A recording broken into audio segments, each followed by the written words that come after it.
தமிழகம் எங்கும் Max Gold cash for your gold. Max Gold நீங்க தங்க மட்டும் இல்லைங்க, பிளாட்டினம், டைமண்ட், சில்வர், ரூபினி எதை வேணாலும் விற்கலாம். உங்களுக்கான பணம் ரொக்கமா கையிலயோ இல்லைன்னா பேங்க் அக்கௌண்ட்லயோ உடனடியாக செலுத்திடுவாங்க. மார்க்கெட் மதிப்பை விட 100 ரூபாய் ஒரு கிராமுக்கு உங்களுக்கு கூடுதலா கிடைக்கும். தமிழ்நாடு முழுக்க டோர் ஸ்டெப் சர்வீஸும் இவங்க ப்ரொவைட் பண்றாங்க. உங்களுக்கு கோல்ட விற்கணும்னா அதுக்கு ஒரே ஒரு பெஸ்ட் பிளேஸ் மேக்ஸ் கோல்டு தான். கால் 04445454545. வணக்கம். Big topic with Karthik Mayakumar. Bro, நம்மள ஆள தகுதி இருக்கிறதா நம்பக்கூடிய இந்த அரசியல் தலைவர்கள் இருக்காங்களே, அவங்களோட சொத்து மதிப்பு எவ்வளோ இருக்கும் அப்படின்ற கேள்வி பல பேருக்கு இருக்கும்ல. இதுக்கான பதில் அவங்களே கொடுத்துருக்காங்க. இதைத்தான் முழுக்க முழுக்க இந்த கான்டென்ட்ல பார்க்க போறோம். குறிப்பா டிவிக்கு விஜய் அவர்கள் சார்ந்து நிறைய விஷயங்கள் நீங்க புதுசா தெரிஞ்சுக்க போறீங்க. நிகழ்ச்சிக்குள்ள போலாம்.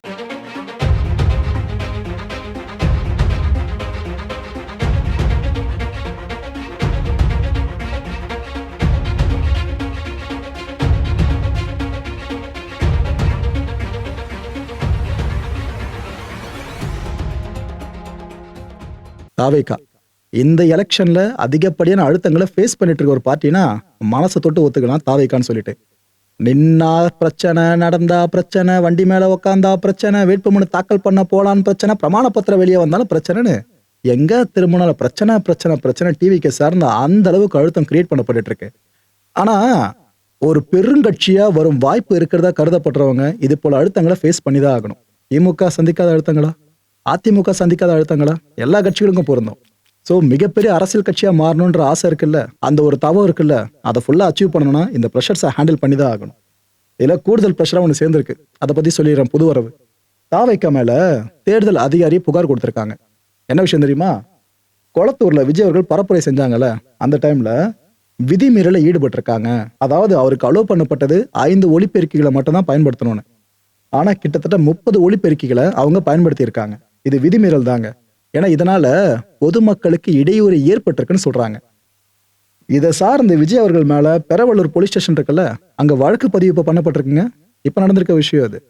நான் மனசை தொட்ட ஒரு விஷயத்த கேட்கிறேன், பதில் சொல்ல முடியும்னு நினைக்கிறேன். பொதுமக்களுக்கு தொந்தரவே ஏற்படுத்தக்கூடாதுன்னா பிரச்சாரமே அனுமதிக்காம விட்டுலாமே எந்த கட்சிகளுக்கும். அது யாருமே பண்ண மாட்டாங்க இது வரைக்கும். அதாவது எங்களுக்கு இதுதான்ப்பா கீ பாயிண்ட், அதனால அதை மட்டும் எடுத்துக்கிறோம், எங்களுக்கு இது வேணாம் அதனால லீவ் பண்ணிடுவோன்னு இது போல விஷயத்த பார்ஷாலிட்டியா பார்த்துட்டு அதுக்கப்புறம் இவங்க மட்டும் தான் தப்பு சொல்ற விஷயம் இருக்குல்ல, எதுக்காக அது சொல்லுங்க. ரைட்டு விடுங்க. விஜய் அவர்கள் வேட்புமனு தாக்கல் பண்ணாங்களா, இந்த பிரமாண பத்திரம் இருக்குல்ல, அது சார்ந்த எல்லா தகவல்களும் இப்ப வெளியே வர ஆரம்பிச்சிருச்சு. விஜய் அவர்கள் கிட்ட எவ்வளோ கோடி சொத்து இருக்கும் அப்படின்னு நான் உங்களுக்கு கேள்வி கேட்டேனாக்கா உங்க மைண்ட் எங்கெங்கயோ போகல. கண்டிப்பா 100 கோடி 200 கோடி நிக்க மாட்டீங்க, 1000 2000 கண்டிப்பா யோசிப்பீங்க. அவர் என்னென்ன சொல்லியிருக்காருன்றத தெளிவா சொல்ற மக்களே, உங்களுக்கு எல்லா இன்ஃபர்மேஷனும் உள்ள கொடுத்துருக்காப்ல. அந்த சொத்து பட்டியலையும் சார்ந்து பல விஷயங்கள் உள்ள கொடுத்துருக்காரு. எந்த குற்றவியல் வழக்கம் தன் மேல இல்லைன்றதையும் அவர் சொல்லியிருக்காரு. லயோலா கல்லூரியில இளங்கலை படிப்பை அவர் முடிக்கலையாங்க, அதை இடைநிறுத்திட்டாரு. அந்த விஷயம் அவர் இன்டர்வியூஸ்ல சொல்லியிருப்பார்ல, அதை இங்க கன்ஃபார்ம் பண்ணியிருக்காரு. அவர்கிட்ட இருக்க ஒட்டுமொத்த அசையும் சொத்தோட மதிப்பு 404 கோடியே 58 லட்சம் ரூபான்னு சொல்லியிருக்காரு. அசையா சொத்துக்களோட மதிப்பு 220 கோடியே 15 லட்சம் ரூபான்னு சொல்றாரு. அவரோட மனைவி சங்கீதா இருக்காங்களே, அவங்க கிட்ட இருக்க அசையும் சொத்துக்கள் மதிப்பு மட்டும் 15 கோடியே 51 லட்சம் ஆமா. அண்ட் சங்கீதா அவர்கள் பேர்ல வங்கி கணக்குல மட்டுமே 10 கோடியே 43 லட்சமோ. அவங்க கிட்ட தங்கம் எந்த அளவுக்கு இருக்காமா, 3132 கிராம்ஸ். அதாவது இதோட மதிப்பு 4.07 கோடி ரூபாய். அண்ட் வைரம் எடுத்துக்கிட்டீங்கன்னா 134.91 கேரட் வைரம். இதோட மதிப்பு கிட்டத்தட்ட 1 கோடி ரூபா வந்துடும் அப்ராக்ஸா. அண்ட் இவங்க கிட்டே பார்த்தீங்கன்னா கிட்டத்தட்ட 2 கிலோவுக்கு வெள்ளியும் இருக்கான். இவங்க கிட்ட இருக்க ரொக்கம்னு பார்த்தீங்கன்னா ஒரு 1 லட்சம் ரூபாய்னு மென்ஷன் பண்ணியிருக்காங்க. விஜய் சாரோட மனைவி சார்ந்து நான் பேசிட்டு இருக்கேன். அவங்க சார்ந்த இவ்வளவு விஷயங்களை அவர் அந்த பிரமாண பத்திரத்தை தெளிவா சொல்லியிருக்காப்ல. அவரோட பையன் பொண்ணு இவங்களோட வங்கி கணக்குல 4 லட்சம் ரூபான்ற வீதம் இருக்கிறதா சொல்லியிருக்காங்க. விஜயோட பூர்வீக சொத்து மதிப்பு இருக்குல்ல, அதோட வேர்த் மட்டுமே 21 கோடியே 83 லட்சம் ரூபாய். அவரோட வங்கி கணக்குல மட்டுமே 220 கோடி ரூபாய் இருக்கான் விஜய் அவர்களோட வங்கி கணக்குல. அவர் கையில இருக்க ரொக்கம் கேஷ் இன் ஹேண்ட் பாத்தீங்கன்னா 2 லட்சம் ரூபான்னு மென்ஷன் பண்ணிருக்காங்க. ரைட்டு. 2024 to 25 இந்த பிஸ்கல் இயர்ல அவரோட ஒட்டுமொத்த வருமானம்னு பாத்தீங்கன்னா 184 கோடி ரூபாய்னு சொல்றாங்க. சினிமால மட்டுமான்னு கேட்டீங்கன்னா இல்லைங்க, மற்ற பிசினஸும் இருக்கு, அதை பத்தி நான் போக சொல்றேன். கடந்த 5 வருஷங்கள ஒட்டுமொத்தமா அவரோட வருமானம் 234 கோடியே 45 லட்சம்னு அவர் மென்ஷன் பண்ணியிருக்காரு. விஜய் சாரே மென்ஷன் பண்ணியிருக்க விஷயங்கள் இது. இதுல வேற பல பேருக்கும் கடன் கொடுத்துருக்காப்லையா, அப்புறம் சில கம்பெனிஸ்க்கும் கடன் கொடுத்துருக்காராம். இதோட வேர்த் மட்டுமே 76 கோடி ரூபாய். விஜய் அவர்கள் கொடுத்த கடனோட வேர்த் மட்டுமே 76 கோடி ரூபாய். அண்ட் விஜய் அவர்கள்னு சொன்னாலே பயங்கரமான கார் ஃப்ரீக்குன்னு கண்டிப்பா உங்களுக்கு தெரியும். அவர்கிட்ட வாகனங்களுக்கும் பஞ்சம் இல்லைல்ல. அவர்கிட்ட இருக்க ஒட்டுமொத்த வாகனங்களோட மதிப்பு 7,45,00,000 ரூபாய். இதுல BMW 530, Toyota Lexus 350, Toyota Welfare, BMW 17, Maruti Swift, அப்புறம் டிவிஎஸ் எக்ஸல் சூப்பர்னு இத்தனை வாகனங்கள் தாங்கிட்ட இருக்கிறதாவும் அவர் மென்ஷன் பண்ணியிருக்காரு. இதை தாண்டி தொழில்கள், விஜய் சார் சினிமாவை தாண்டி வேற எந்த தொழிலும் பண்ணல நினைச்சிட்டு இருப்பீங்களா, பண்ணிட்டு இருக்காப்ல. இதை பத்தின இன்ஃபர்மேஷன்ஸ் என்னன்னா, இந்த விஜய் வித்யாஸ்ரம் இருக்குல்ல, இதோட தாளாளர் வேற யாரும் இல்ல, விஜய் அவர்கள் தான். அப்புறம் இந்த சேரிட்டபிள் ட்ரஸ்ட்லாம் சில ரன் பண்ணிட்டு இருக்காங்க, அதோட ட்ரஸ்டியாவும் விஜய் அவர்கள் இருக்காங்க. உதாரணத்துக்கு Vidya charitable trust, Vijay charitable trust, அப்புறம் சாய் விஜய் சேரிட்டபிள் ட்ரஸ்ட். இல்ல வித்யா சேரிட்டபிள் ட்ரஸ்ட்ன்றது அவரோட தங்கை, மறைந்தவரோட தங்கை இருக்காங்களே அவங்க பேர்ல இயங்கிட்டு இருக்கிறது. விஜய்ன்றது சாட்சாத் அவர் பேர்லயே. சாய் விஜய் அப்படின்றது விஜய் சாரோட அம்மா இருக்காங்களா ஷோபா அவர்கள், இவங்க சாய்பாபாவோட தீவிரமான டிவோட்டி. மேபி அந்த சென்டிமெண்ட் காரணமா இந்த ட்ரஸ்ட்டுக்கு அந்த பேரை வச்சிருக்கலாம். இவரோட வருவாய் ஆதாரங்கள் இருக்குல்ல, இந்த இன்கம் சோர்சஸ், இதுல 3 கேட்டகரி மென்ஷன் பண்ணியிருக்காங்க. ஒன்னு சுய தொழில், 2வது வட்டி, 3வது சொத்துக்களை வாடகை விடுறது மூலமா கிடைக்கிற வருவாய் இருக்குல்ல அது. சோ 3 கேட்டகரியா அவரோட சோர்ஸ் ஆஃப் இன்கம் இங்க என்க்ளோஸ் பண்ணப்பட்டிருக்கா. சரி, இதெல்லாம் வருது தொழில் பண்றாங்க அப்படின்னா எங்க என்ன கம்பெனின்ற மாதிரி டவுட் வரல, அதை பத்தி சொல்லிடுறேன். ஜெயா நகர் ப்ராப்பர்ட்டி லிமிடெட் அப்படின்ற பேர்ல விஜய் அவர்கள் ரியல் எஸ்டேட் நிறுவனத்தை ஓன் பண்ணியிருக்காரு. அதோட முழு உரிமையாளர் வேற யாரும் இல்ல, விஜய் அவர்கள் தான். அண்ட் இந்த ஃபார்மை ஃபுல்லா கவனிச்சிட்டு இருக்க பொறுப்பு விஜய் சாரோட டிரைவர் இருக்கல திரு ராஜேந்திரன் அவர்கள், அவர்கிட்ட தான் பொறுப்பு ஒப்படைக்கப்பட்டிருக்கு. இன்னொரு பொறுப்பும் ராஜேந்திரன் குடும்பத்தில் ஒருத்தருக்கு ஒப்படைக்கப்படுது. அவர் வேற யாரும் இல்ல, ராஜேந்திரனோட பையனான சபரிநாதன். இப்ப எலெக்ஷன் நடக்குதுல, இதுல விருகம்பாக்கம் தொகுதி தாவைக்கா வேட்பாளர் வேற யாரும் இல்ல, விஜய் சாரோட டிரைவர் பையனான சபரிநாதன் அவர்கள் தான். அடுத்து விஜய் சார் தான் நம்ம எவ்வளவு கேசஸ் பார்த்திருக்கோம். இதுல இந்த வரின்ற கேசஸை மட்டும் அடிக்கடி பார்த்துக்கிட்டு இருப்போம். அதையும் எடுத்து போட்டு புல்லட்டின்ல ஏத்திக்கிட்டே இருப்பாங்க பல சேனல்ஸ். அந்த வகையில வருமான வரி விஜய் அவர்களுக்கு சார்ந்து எவ்வளவு திறமை நிலுவையில் இருக்கான், 3,40,00,000 ரூபாய். 3,40,00,000 இது வரைக்கும் வருமான வரி நிலுவையில் இருக்கிறது. விஜய் இது வரைக்கும் கடன்கள் கொடுத்ததா சொல்லப்படுதுல, அது யார் யாருக்குன்ற டீட்டெயிலே என்க்ளோஸ் பண்ணியிருக்காங்க. அவரோட மனைவி சங்கீதாவுக்கு 12 கோடி ரூபாய், அவரோட அப்பா சந்திரசேகர் அவர்களுக்கு 3 கோடி ரூபாய், புசி ஆனந்த் இருக்கார்ல அவருக்கு 3 கோடி ரூபாய், விஜய் சாரோட அம்மா ஷோபா அவர்களுக்கு 87 லட்சம் ரூபாய், விஜய் அவர்களோட பையனுக்கு 8 லட்சம் ரூபாய், மகளுக்கு 4 லட்சம் ரூபாய். ப்ரோ, ஃபேமிலிக்குள்ள கடனான்னு சில பேர் யோசிக்கலாம். நான் மற்ற ஊடகங்கள் ரொம்ப டீப்பாலாம் போக விரும்பலைங்க. அப்படி போனா எல்லாரும் சார்ந்து போகணும். அவங்க சொல்லியிருக்க இன்ஃபர்மேஷன் மட்டும் இங்க மட்டும் நான் ஷேர் பண்ணிட்டேன். ரைட்டு, ஒருத்தரை பத்தி பாத்துட்டீங்களா. அடுத்து முதலமைச்சர் மு.க. ஸ்டாலின் அவர்களோட பிரமாண பத்திரத்துல தன்னோட சொத்து விவரம்னு எதெல்லாம் வழங்கியிருக்காங்கன்னு தெளிவா இங்க சொல்றேன். அவர் கையில இருக்க ஒட்டுமொத்த ரொக்க பணம் 10,000 ரூபாய், அவரோட மனைவி கிட்ட 40,000 ரூபாய், அவரோட வங்கி சேமிப்பு பாத்தீங்கன்னா 10,64,943 ரூபாய், அவரோட மனைவி கிட்ட 47,75,424 ரூபாய், அவரோட மனைவி வசம் இருக்க தங்க நகைகளோட ஒட்டுமொத்த கவுண்ட் பாத்தீங்கன்னா 720 கிராம். இதோட மதிப்பு கிட்டத்தட்ட 84,52,224 ரூபாய் தோடும்.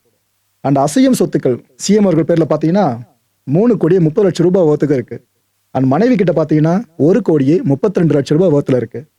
அசையா சொத்துக்கள் எடுத்துக்கிட்டீங்கன்னா சிஎம் அவர்கள் பேர்ல 2,96,00,000 ரூபாய் ஒர்த்துலயும், அவரோட மனைவி கிட்ட 2,11,00,000 ரூபாய் ஒர்த்துல இருக்கிறதா சொல்றாங்க. இன்னொரு முக்கியமான விஷயம், கார் உட்பட மோட்டார் வாகனம் எதுவுமே எனக்கு சொந்தமா இல்லைன்ட்டு சிஎம் அவர்கள் இந்த பிரமாண பத்திரத்துல குறிப்பிட்டிருக்காங்க. அடுத்து என்டிகே ஃபாலோவர்ஸ்லாம் ரொம்ப ஆர்வமா எதிர்பார்த்துட்டு இருக்க சீமான் அவர்களோட பிரமாண பத்திரம். அதுல பல விஷயங்களை சொல்லியிருக்காரு. இன்ஃபேக்ட் கடன் இருக்கிறதாவே சொல்லியிருக்காருங்க. அவருக்கு என்னென்ன சொல்லியிருக்காப்புல, இளையாங்குடி ஜாகிர் ஹுசேன் கல்லூரியில இளங்கலை படிப்பை முடிச்சிட்டேன். இந்த நிலுவையில் இருக்க வழக்குகள்னு பாத்தீங்கன்னா இருக்குங்க. இந்த கூட்டம் அதிகமா சேர்த்தது, கட்சி கூட்டம், அப்புறம் அரசியல் சார்ந்த விஷயம், இது மாதிரி நிறைய வழக்குகள் இருக்கு என் மேல. அசையும் சொத்துக்கள் எனக்கு ஓன் பண்ணி இருக்கிறது பாத்தீங்கன்னா 39 லட்சம் ரூபாய் ஒருத்தல இருக்கு. அசையா சொத்துக்கள் என்கிட்ட ஒண்ணுமே கிடையாதுன்னு சொல்லியிருக்காரு. அசையும் சொத்துக்கள்னா அந்த வண்டி வாங்கின மாதிரி கூட நீங்க எடுத்துக்கலாம். அசையா சொத்துனா இந்த லேண்ட் அது போல விஷயங்கள் கூட அவர் பேர்ல ஒண்ணுமே கிடையாதான். சீமான் அவர்களுக்கு கடன் மட்டும் எவ்வளவு திறமா இருக்காமா, 5,11,000 ரூபாய். எஸ்பிஐ பேங்க் இருக்குல்ல, அவங்க தான் வங்கி கடனை கொடுத்துருக்காங்களாம் இவருக்கு. இவருக்கு கையிருப்பு ரொக்கம் பாத்தீங்கன்னா 50,000 ரூபாய் இருக்கான், கேஷ் இன் ஹேண்டு. 150 கிராம் தங்கம் இருக்குன்னு மென்ஷன் பண்ணியிருக்காரு. இதோட வேர்த் பார்த்தீங்கன்னா கிட்டத்தட்ட 19,50,000 ரூபாய். அண்ட் இவரோட ஹூண்டே வேர்னா கார் இருக்குல்ல, இதோட வேர்த் கிட்டத்தட்ட 12 லட்சம் ரூபாய் மென்ஷன் பண்ணியிருக்காங்க. இவர் ஓன் பண்ணியிருக்க காரா இதை மென்ஷன் பண்ணியிருக்காங்க. சீமான் அவரோட மனைவி இவங்க சார்ந்து கண்டிப்பா இன்ஃபார்ம் பண்ணணும்ல பிரமாண பத்திரத்துல. என்னென்ன சொல்லியிருக்காரு, அவங்க கிட்ட இருக்க நகை சொத்து இதெல்லாம் சேர்த்து ஒரு 2,57,00,000 ரூபாய் மென்ஷன் பண்றாரு. ரொக்கம் பார்த்தீங்கன்னா 35,000 ரூபாய் அவங்க கிட்ட இருக்குன்ட்டும், அப்புறம் அவங்க கிட்ட இருக்க கார்கள்னு 2 கார்களை சொல்றாங்க. ஒன்னு இனோவா, இன்னொன்னு செடா. இந்த 2 கார்களை சொல்றாங்க. அவங்களோட வங்கி கணக்குல 5,27,180 ரூபாய் இருக்காமாங்க. கடன் பாத்தீங்கன்னா அவங்களுக்கு சொல்றாங்க 18,39,000 ரூபா அவங்களுக்கு கடனா இருக்கான். இன்னொரு பக்கம் விவசாய நிலம், அப்புறம் விவசாயம் அல்லாத நிலங்கள்னு அவங்களுக்கு சொந்தமா இருக்கிறதாவும் சீமான் அவர்கள் அதில் குறிப்பிட்டிருக்காங்க. அண்ட் சீமான் அவர்கள் பேர்ல 3 பேங்க் அக்கௌண்ட்ஸ் இருக்கான். ஒன்று பார்த்தீங்கன்னா நம்ம ரங்கராஜபுரம் இருக்குல்ல, அங்க இருக்க இந்தியன் பேங்க்கு, அப்புறம் விருகம்பாக்கம்ல ஆக்சிஸ் பேங்க்கு, அண்ணா நகர்ல SBI பேங்க். இது எல்லாத்தையும் சேர்த்து இந்த அக்கௌண்ட்ஸ்ல இருக்கிற ஒட்டுமொத்த அமௌண்ட்டோட மதிப்பு பார்த்தீங்கன்னா 7,81,000 ரூபாவாமா வருமான வரி. இது சார்ந்த சீமான் அவர்கள் குறிப்பிட்டிருக்காங்க. 2020-21 இந்த பிசிக்கல் இயர்ல 5,12,000 ரூபாவை வருமான வரியா காமிச்சிருக்காரு.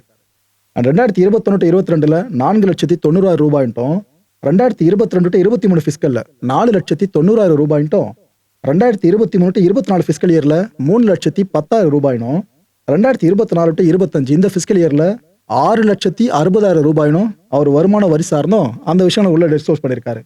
ஓகே, இந்த 3 பேர் சார்ந்து சொன்ன பார்த்தீங்களா, இதெல்லாம் சொல்றாங்க அப்படின்ட்டு இதை மைண்ட்ல யோசிச்சிட்டே இருங்க. கன்க்ளூஷன் ஒரு கேள்வி இருக்கு, பதில் கிடைக்கும்னு நினைக்கிறேன். கரூர் CBI வழக்குல தன்னோட பேருக்கு இருக்கிறதா ஆதவர்ஜுனா அவர்களும் வேட்புமனு தாக்கல் சார்ந்து சொல்லியிருக்காங்க, புஷி ஆனந்த் அவர்களும் சொல்லியிருக்காங்க. அண்ட் இதுக்கு மத்தியில கரூர்னு சொல்லிட்டாலே அடுத்த ஒருத்தர் முகம் நம்ம ஞாபகத்தை வந்துரும்ல, செந்தில் பாலாஜி அவர்கள். அவர் எங்க இருக்காரு இப்போ? பிரச்சாரம் நல்லா தடபடல இறங்கி பண்ணுவாப்லையே. அதிமுக இருக்கும்போது ஞாபகம் இருக்கா?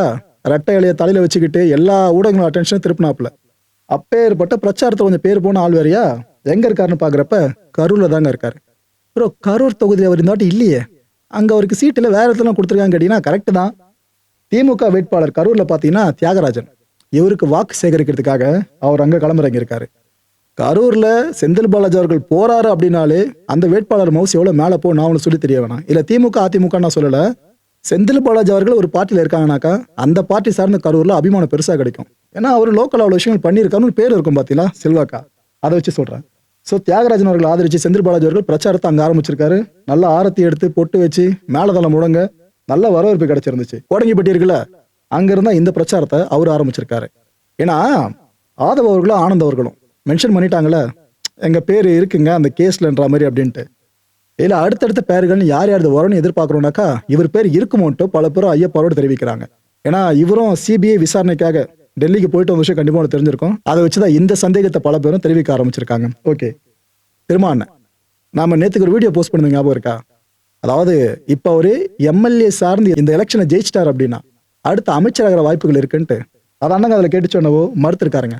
திரும்ப அவர்கள் இப்ப என்ன சொல்றாங்க, என்னதான் பார்லிமெண்ட்ல போயிட்டு நம்ம அவ்வளவு விஷயங்கள் பேசினாலும் தமிழ்நாட்டோட முகம் அப்படின்றது இந்த தமிழ்நாடு சட்டமன்றம் தான். MLA-வா பணியாற்றுறதுக்கு தான் நான் ரொம்ப காலமா ஆர்வத்துல இருக்கேன். அந்த ஒரு ஆர்வத்தை இப்ப நான் எல்லார்கிட்ட காமிச்சிருக்கேன். அமைச்சராகிற எண்ணம் எனக்கு துளியும் இல்லைன்ட்டு திருமாவளவன் அவர்கள் சொல்லியிருக்காங்க. நான் ஒன்று சொல்லிடுறேன் மக்களே, அரசியல்ல எந்த ஒரு ஸ்டேட்மெண்ட்டும் நிரந்தரம் இல்லை, எந்த ஒரு தலைவரும் நிரந்தரம் கிடையாது. இந்த மென்ன தெளிவா வச்சுக்கோங்க. MLA-வா இருந்தாலும் எனக்கு போதும்ட்டு அவர் பெரிய மனசோடவே இந்த விஷயங்களை சொல்லியிருக்காங்க. இப்ப இதை பேசிட்டாங்க. ஆனா ஒருவேளை திமுக கூட்டணி ஜெயிச்சு இவரும் ஜெயிச்சு அதுக்கப்புறம் ஒரு அமைச்சரவை அமையும் பாத்தீங்களா, அப்ப பார்ப்போம் சம்திங் என்ன இருக்கான்ட்டு. ஏன்னா ஆல்ரெடி தேமுதிகவை விட VCKவுக்கு இந்த முறை சீட்ஸ் குறைச்சிருக்காங்க. அப்படி இருக்கும் போது ஒரு பெனிஃபிட்டான பார்ட்டை VCKவுக்கு வழங்கணுன்றதை திமுக கண்டிப்பா நினைச்சிருக்கோம். இதை மனசுல வச்சுதான் சொல்றேன். மக்களை இந்த கான்டென்ட் முடிவில் என் மனசுல ஒரு வினா இருக்கு, முடிஞ்சதுக்கான பதில்களை கீழே கமெண்ட் செக்ஷன்ல கமெண்ட் அழிவு பண்ணுங்க. நான் இவ்வளவு தூரமா யார் யார்கிட்ட என்னென்ன சொத்துக்கள் இருக்குன்னு சொல்லிட்டு லிஸ்ட் அவுட் போட்டோம் பாத்தீங்களா, விஜய் அவர்கள், CM ஸ்டாலின் அவர்கள், சீமான் அவர்கள், இது எல்லாமே நம்பலாமான்னு கேட்டீங்கன்னா இட்ஸ் அப் டு யூ மக்களே. நான் ஒரு ஸ்டாண்டே எடுக்கல. இதுதான் அரசியல். அரசியலை பொறுத்த வரைக்கும் சில விஷயங்கள் நீங்க ஆதாரப்பூர்வமா பார்த்ததான் தெரிஞ்சுப்பேன்னு விரும்புவீங்களா, கிட்டத்தட்ட இதுதான் அந்த ஆதாரங்கள். ஸோ எலெக்ஷன் நெருங்கிடுச்சு, வாக்குப்பதிவுனால ரொம்ப ரொம்ப பக்கத்துல வர ஆரம்பிச்சிடுச்சு. பாருங்க எந்தெந்த தலைவர்கள் என்னென்ன விஷயத்த சொல்றாங்க, அது எந்த அளவுக்குலாம் சாத்தியமா இருக்கு அசாத்தியமா இருக்குன்றதை முடிவு பண்ணிட்டு எலெக்ஷனோட ஓட்டுகளை பதிவு பண்ணுங்க. அடுத்த நிகழ்ச்சி சந்திக்கலாம். நன்றி, வணக்கம். தமிழகம் எங்கும் Max Gold, cash for your gold. Max Gold நீங்க தங்க மட்டும் இல்லைங்க, பிளாட்டினம், டைமண்ட், சில்வர், ரூபினி எதை வேணாலும் விற்கலாம். உங்களுக்கான பணம் ரொக்கமா கையிலயோ இல்லைன்னா பேங்க் அக்கௌண்ட்லயோ உடனடியாக செலுத்திடுவாங்க. மார்க்கெட் மதிப்பை விட 100 ரூபாய் ஒரு கிராமுக்கு உங்களுக்கு கூடுதலா கிடைக்கும். தமிழ்நாடு முழுக்க டோர் ஸ்டெப் சர்வீஸும் இவங்க ப்ரொவைட் பண்றாங்க. உங்களுக்கு கோல்ட விற்கணும்னு அதுக்கு ஒரே ஒரு பெஸ்ட் பிளேஸ் மேக்ஸ் கோல்டு தான். கால் 04445454545. என் அன்பார்ந்த மாயம் ஸ்டுடியோஸ் நேயர்களே, மாயம் பக்தின்னு ஆன்மீகத்துக்காக பிரத்யேகமா ஒரு சேனலை கொண்டு வந்திருக்கோம். மறக்காம சப்ஸ்கிரைப் பண்ணி அந்த சேனலுக்கு உங்களோட ஆதரவை மனப்பூர்வமா தெரிவிங்க. வணக்கம் மாயம் ஸ்டுடியோஸ் நண்பர்களே. மாயம் ட்ரெண்ட்ஸ் அப்படின்ற ஒரு புதிய ஃபேஸ்புக் பேஜை ஓப்பன் பண்ணியிருக்கோம். நீங்கள் யூடியூப்பில் பார்த்துட்டு இருக்கீங்களா நம்மளோட கான்டென்ட்ஸ்லாம். இதெல்லாம் விட ஒரு படி மேலே ரொம்ப கிறிஸ்பாகவும் ரொம்ப சூப்பராகவும் நிறைய கான்டென்ட்ஸ் உங்களுக்கு இந்த பேஜில் காத்துட்ருக்குங்க. ஸோ உடனடியாக ஃபேஸ்புக் பிளாட்ஃபார்ம் போங்க, மாயம் ட்ரெண்ட்ஸ்னு டைப் பண்ணி சர்ச் பண்ணி நம்ம பேஜை ஃபாலோ பண்ணுங்கள். அப்படியே நம்ம சேனலையும் நீங்கள் சப்ஸ்கிரைப் பண்ணிட்டீங்க அப்படின்னா இன்னும் நிறைய புது புது கான்டென்ட்ஸை உங்களுக்காக ப்ரொடியூஸ் பண்ணி கொடுத்துக்கிட்டே இருப்பாங்க. நீங்கள் பண்ணுற ஒவ்வொரு சப்ஸ்கிரிப்ஷனும் எங்களுக்கு பெரிய மோட்டிவேஷனாக அமையும்.